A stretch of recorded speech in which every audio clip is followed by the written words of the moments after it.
ഒരു നാടിനെ മാത്രമല്ല കേരളത്തെ ഒട്ടാകെ നടുക്കിയ ദാരുണ കൊലപാതകം. കൊലപാതക കേസിലെ ഒന്നാം പ്രതി ഒരു പോലീസ് ഉദ്യോഗസ്ഥനായിരുന്നു എന്ന കാരണത്താൽ ഏറെ ചർച്ച ചെയ്യപ്പെട്ട കേസ്.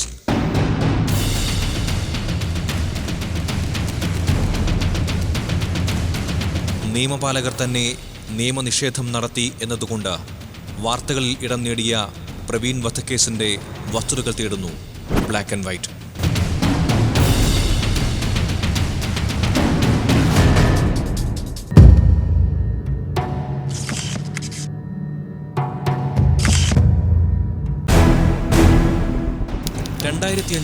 ഫെബ്രുവരി മാസം 16 തീയതിയാണ് കോട്ടയം ജില്ലയിൽ കുമരകം പാലത്തിന് സമീപം പുഴയിൽ നിന്നും ഒരു യുവാവിന്റെ ഛേദിക്കപ്പെട്ട നിലയിലുള്ള കാലുകൾ കണ്ടെത്തിയത്.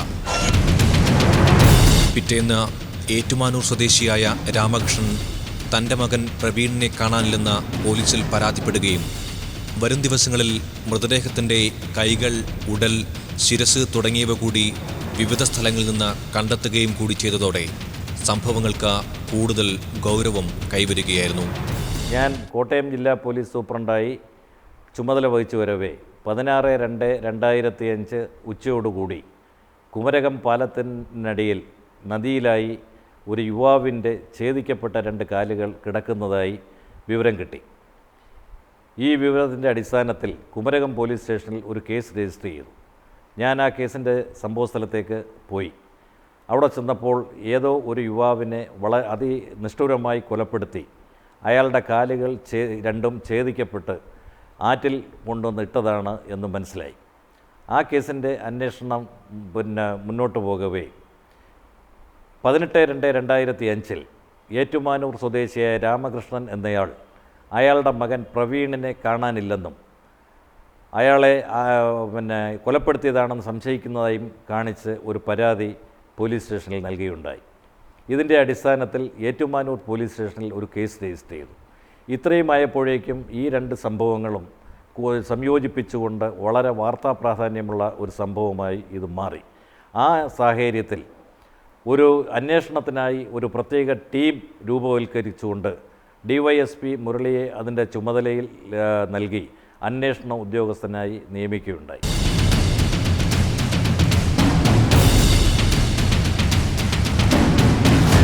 മകന്റെ തിരോധാനത്തിന് പിന്നിൽ DYSP ഷാജിക്ക് പങ്കുണ്ടാകാമെന്നും പ്രവീണിന്റെ അച്ഛൻ പരാതിയിൽ ബോധിപ്പിച്ചിരുന്നു. തുടർന്നായിരുന്നു സംശയത്തിന്റെ നിഴൽ കാണാതായ പ്രവീൺ മുൻപ് ജോലി ചെയ്തിരുന്ന ബസിന്റെ ഉടമയും DYSPയുമായിരുന്ന ഷാജിക്ക് നേരെ നീണ്ടത്. അതോടെ അയാൾ അറസ്റ്റ് ചെയ്യപ്പെട്ടു.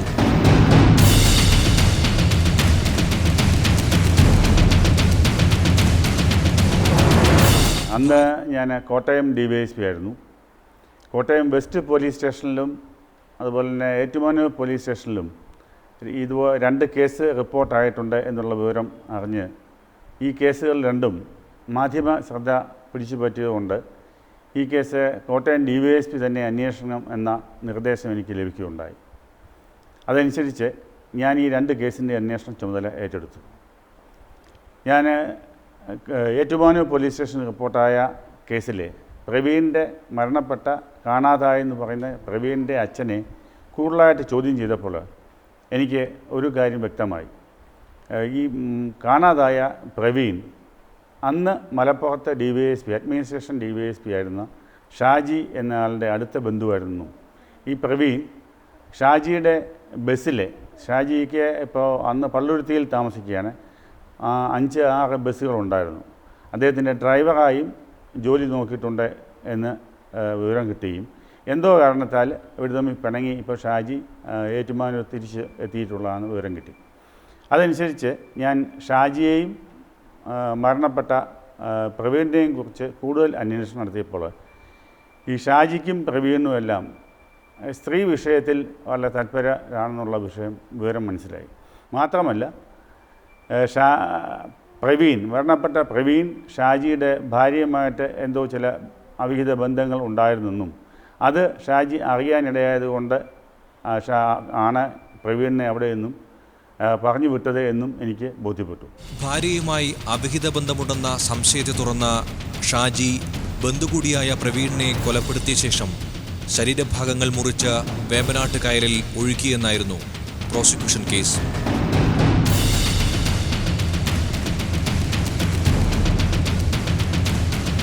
പ്രവീൺ വധക്കേസിൽ ഡിവൈഎസ്പി ഷാജിക്ക് ജീവപര്യന്തം തടവ് ലഭിക്കുന്നതുവരെ നീണ്ട നിയമവഴികൾക്കും കേസിനാസ്പദമായ സംഭവങ്ങൾക്കും വസ്തുതയോടെ ദൃശ്യരൂപം ഒരുക്കുന്നു ബ്ലാക്ക് ആൻഡ് വൈറ്റ്.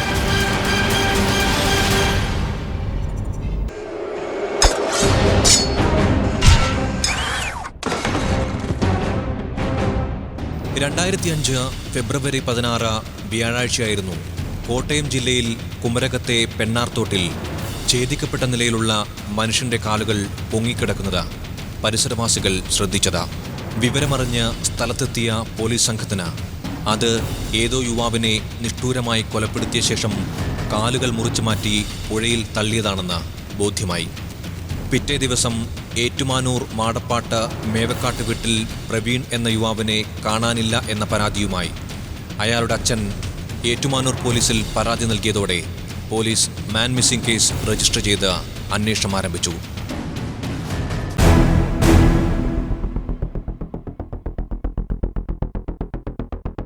തുടർന്നായിരുന്നു ചേർത്തല തണ്ണീർമുക്കം ബണ്ടിന് സമീപം വേമ്പനാട്ട് കായലിൽ നിന്ന് മുറിച്ചു മാറ്റപ്പെട്ട നിലയിലുള്ള 2 കൈകളും ഉടലും കണ്ടെത്തിയത്.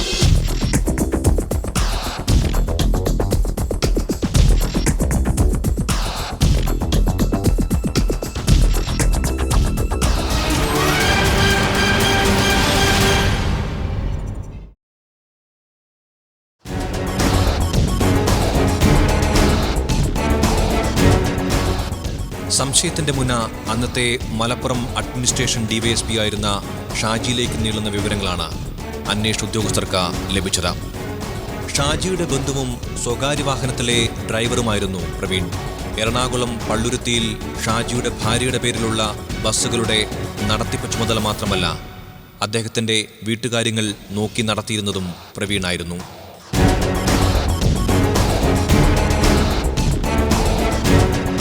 എന്നാൽ എന്തോ കാരണത്താൽ ഷാജിയുമായി തെറ്റിപ്പിരിഞ്ഞ് ഏറ്റുമാനൂരിൽ തിരിച്ചെത്തിയ പ്രവീൺ വിവിധ സ്ഥാപനങ്ങളിൽ ഡ്രൈവർ ജോലി ചെയ്തു വരവെയാണ് കാണാതായത്.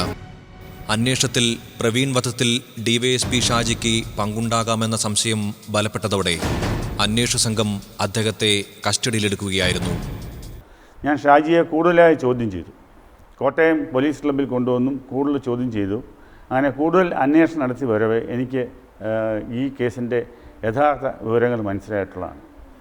ഈ ഷാജി അന്ന് മലപ്പുറത്ത് ജോലി ചെയ്യുന്ന സമയത്ത് ഷാജിയുടെ വീട്ടിലെ എല്ലാ കാര്യങ്ങളും നോക്കിക്കൊണ്ടിരുന്നത് പ്രവീണായിരുന്നു. പ്രവീൺ ഷാജിയുടെ ഭാര്യയുമായിട്ട് അവിഹിത ബന്ധം പുലർത്തുന്നത് ഈ ഷാജിയുടെ മാനേജർ ആയിട്ടുള്ള ഒരു വ്യക്തി ഉണ്ടായിരുന്നു. അയാൾ കാണുകയും അത് ഷാജിയെ മലപ്പുറത്ത് അയാളുടെ ഓഫീസിൽ ചെന്ന് അയാൾ വിവരം അറിയിക്കുകയും ചെയ്തു. അതനുസരിച്ച് അന്ന് തന്നെ ഷാജി അവിടെ നിന്ന് മടങ്ങി പള്ളുരുത്തിയിലെത്തുകയും പ്രവീണിനെ മർദ്ദിക്കുകയും ചെയ്യുകയുണ്ടായി. അന്ന് തന്നെ പ്രവീണിനെ ഷാജി അവിടെ നിന്ന് പറഞ്ഞു വിടുകയും ചെയ്തു. ബസ് സർവീസിന്റെ മാനേജർ പ്രവീണിനെതിരെ ഉന്നയിച്ച ആരോപണങ്ങൾ വിശ്വസിച്ച് പള്ളുരുത്തിയിലെത്തിയ ഷാജി പ്രവീണിനെ മർദ്ദിക്കുകയും ജോലിയിൽ നിന്ന് പിരിച്ചുവിടുകയായിരുന്നുവെന്നും അന്വേഷണ സംഘത്തിന് ബോധ്യപ്പെട്ടു. പ്രവീണിനെ ജോലിയിൽ നിന്ന് പിരിച്ചുവിട്ടെങ്കിലും തനിക്കുണ്ടായ മാനക്കേടിന് പരിഹാരമായി അയാളെ എന്നേക്കുമായി ഇല്ലായ്മ ചെയ്യാൻ ഡിവൈഎസ്പി ഷാജി തീരുമാനിക്കുകയായിരുന്നുവത്രേ. അതിനായി ഷാജി ഏറ്റുമാനൂരുള്ള ബന്ധുവും പ്രവീണിൻ്റെ കൂട്ടുകാരനും പിന്നീട് കേസിൽ 2ാം പ്രതിയാക്കപ്പെട്ടയാളുമായ വിനുവിനെ കൂട്ടുപിടിക്കുകയായിരുന്നു. അപ്പോൾ ഈ പ്രവീണിനെ അന്ന് തന്നെ കൊലപ്പെടുത്തണം, അതിനൊരു പ്രതികാരം ചെയ്യണമെന്ന് ഷാജിക്ക് നിർബന്ധമാണ്. കാരണം ഒരു ഡിവൈഎസ്പിയുടെ ഭാര്യയുമായിട്ട് ഇങ്ങനൊരു ബന്ധം തുടങ്ങിയതിൻ്റെ പേരിൽ ഷാജിക്ക് അതിയായ വിരോധം പ്രവീണിനോടുണ്ടായിരുന്നു. ഈ ഏറ്റുമാനിലുള്ള ഈ കേസിലെ 2ാം പ്രതി വിനു എന്ന ആൾ ഷാജി ഇതിന് ഉപയോഗിക്കാൻ തീരുമാനിച്ചു. ഇതിന് കാരണം വിനുവിൻ്റെ കല്യാണം നിശ്ചയം നടക്കുന്ന സമയമായിരുന്നു. ഷാജി വിനുവിനോട് ഈ പ്രവീണിനെ നിശ്ചയത്തിന് വിളിക്കരുത്, അവനെ പിന്നീട് നമുക്ക് കൈകാര്യം ചെയ്യാം എന്ന് പറഞ്ഞു. അതനുസരിച്ച് പ്രവീണിനെ ഈ വിനു നിശ്ചയത്തിന് വിളിക്കുന്നില്ല. അവസാനം വിനുവും പ്രതിയും കൂട്ടുകാരാണ്. അപ്പോൾ പ്രവീൺ വിനുവിനോട് എന്നെ നിശ്ചയത്തിന് വിളിച്ചില്ല എന്ന് പരാതി പറഞ്ഞപ്പോൾ നിന്നെ ഞാൻ ഒരു ദിവസം അതിന് പകരമായിട്ടൊരു പാർട്ടി നടത്താം എന്നുള്ള വിവരം വിനു, രണ്ടാം പ്രതി വിനു പ്രവീണിനോട് പറയുന്നു. അങ്ങനെ അവർ ഫെബ്രുവരി മാസം 15-ാം തീയതി ഈ പാർട്ടി നടത്താൻ തീരുമാനിക്കുന്നു. ഈ സംഭവങ്ങളെല്ലാം തന്നെ അപ്പോഴപ്പം തന്നെ വിനു ഷാജിയെ അറിയിക്കുന്നുണ്ടായിരുന്നു. വിനുവുമായി നടത്തിയ ഗൂഢാലോചനയ്ക്ക് ശേഷമാണ് കൃത്യനിർവഹണത്തിനായി പള്ളുരുത്തിയിലുള്ള തൻ്റെ ചില ബന്ധങ്ങൾ കൂടി ഉപയോഗിക്കാൻ ഷാജി തീരുമാനിച്ചത്. അവരുമായി കൂടിയാലോചിച്ച ഷാജി കൃത്യം നടപ്പാക്കേണ്ട വിധം തീരുമാനിച്ചു. തുടർന്നായിരുന്നു 2005 ഫെബ്രുവരി 15-ന് കൃത്യം നടപ്പിലാക്കാൻ ധാരണയായത്.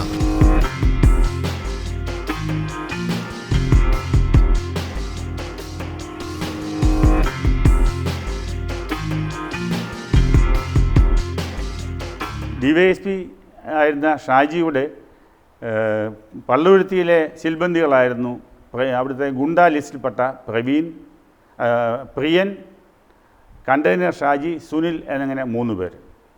ഇവരെ ഇയാൾ വിളിച്ചിട്ട് ഈ ദിവസം 15-ാം തീയതി എനിക്കൊരു ഓട്ടം പോകാനുണ്ട്, ഒരു വണ്ടി വേണം, അത് നിങ്ങൾ എൻ്റെ കൂടെ വരണം എന്ന് പറഞ്ഞു. അതനുസരിച്ച് ഷാജി അയാളുടെ തന്നെ വേറൊരു സുഹൃത്തായ പാലാരിവട്ടത്തുള്ള ബാബു എന്നൊരാളിനെ വിളിച്ചിട്ട് ആ ബാബുവിന് ഒരു Omni van, white Omni van ഉണ്ടായിരുന്നു. ആ വാൻ ഒരു ദിവസത്തേക്ക് എനിക്ക് കോട്ടയം വരെ പോകണം വേണമെന്ന് പറഞ്ഞു. അതനുസരിച്ച് ബാബുവിൻ്റെ വൈകുന്നേരത്ത് ബാബുവിൻ്റെ വാൻ എടുത്തുകൊണ്ട് വന്ന് പ്രിയനെയും കണ്ടെയ്നർ സുനിലിനെയും ഷാജിയെയും കൂട്ടി അവർ അവിടെ വെയിറ്റ് ചെയ്തു. 2005 ഫെബ്രുവരി 15-ന് വൈകുന്നേരം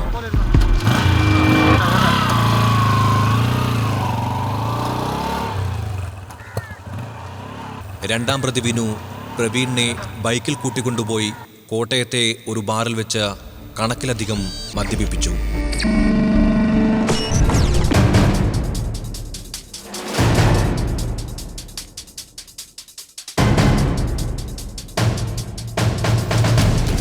പിന്നീട് ഒരു സിനിമയും കണ്ടതിന് ശേഷം വിനു പ്രവീണുമായി കോട്ടയം മെഡിക്കൽ കോളേജിലേക്കുള്ള വഴിയെ യാത്രയായി. ആ യാത്രക്കിടയിൽ നേരത്തെ പറഞ്ഞുറപ്പിച്ചത് പ്രകാരം ഓംനി വാനിലെത്തിയ ഷാജിയും സംഘവും ബൈക്കിൽ നിന്നും പ്രവീണിനെ തങ്ങളുടെ വാഹനത്തിൽ ബലമായി കയറ്റുകയായിരുന്നു.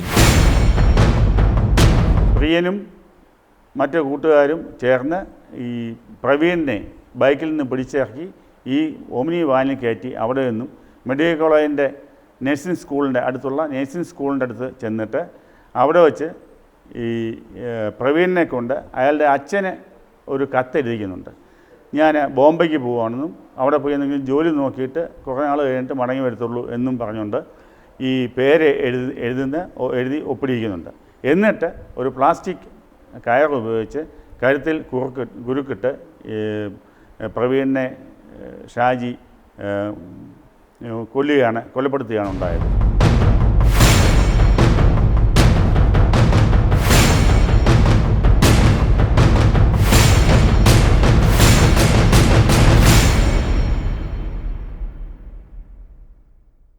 പ്രവീണിന്റെ മരണം ഉറപ്പാക്കിയ ശേഷം ഐമനത്തുള്ള വല്യാട് വീടിന്റെ പുരയിടത്തിലെത്തിയ സംഘം അവിടെ വെച്ചായിരുന്നു തുടർകൃത്യങ്ങൾ നടപ്പിലാക്കിയത്.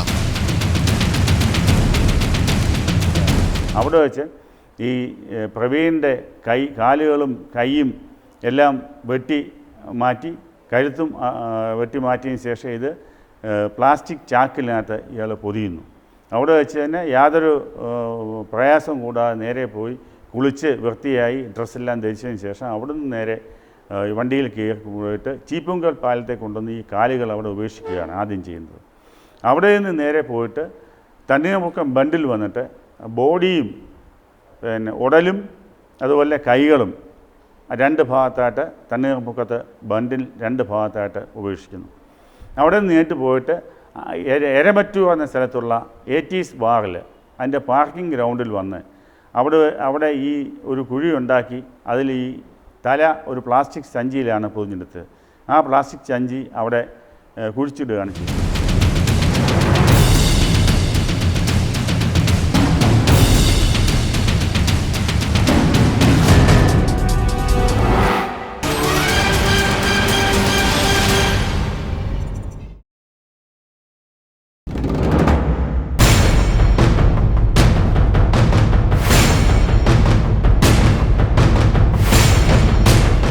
ശരീരഭാഗങ്ങൾ നിറച്ച ചാക്കുമായി യാത്ര തുടർന്ന സംഘം കാലുകളും കൈകളും ഉടലും ശിരസുമെല്ലാം പലയിടങ്ങളിലായി ഉപേക്ഷിച്ചു.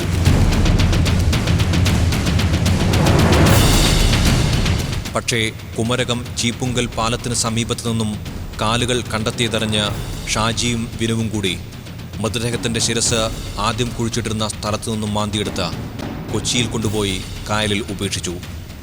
എന്നാൽ മൃതദേഹത്തിൻ്റെ ശിരസിനു വേണ്ടിയുള്ള അന്വേഷണത്തിനിടയിൽ പ്ലാസ്റ്റിക് കവറിൽ അന്വേഷണ സംഘം നേവിയുടെ ബോട്ട് യാർഡിന് സമീപത്തു നിന്നും അതും കണ്ടെടുത്തു.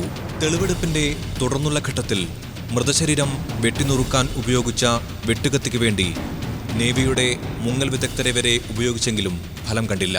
എന്നാൽ പിന്നീട് തികച്ചും യാദൃച്ഛികമായി അതും അന്വേഷണ ഉദ്യോഗസ്ഥരുടെ കസ്റ്റഡിയിൽ ലഭിച്ചു. ഇന്ത്യൻ നേവിയെയും അതുപോലെ മുങ്ങൽ വിദഗ്ധർ പലരെയും കൊണ്ടുമൊക്കെ ഈ ഛേദിക്കാൻ ഉപയോഗിച്ച വെട്ടുകത്തിക്ക് വേണ്ടി തെരച്ചിൽ നടത്തിയെങ്കിലും അവിടെ കളഞ്ഞിട്ടുണ്ടെന്ന് പറഞ്ഞു. പക്ഷേ നമുക്ക് കണ്ടുകിട്ടിയില്ല.